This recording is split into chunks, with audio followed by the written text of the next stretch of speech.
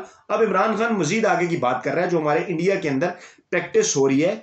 50 करोड़ से ज्यादा इंडिया के अंदर वोटर हैं और हम शोर कर रहे हैं जी कि 10 करोड़ वोटों में बड़ा मसला हो जाएगा।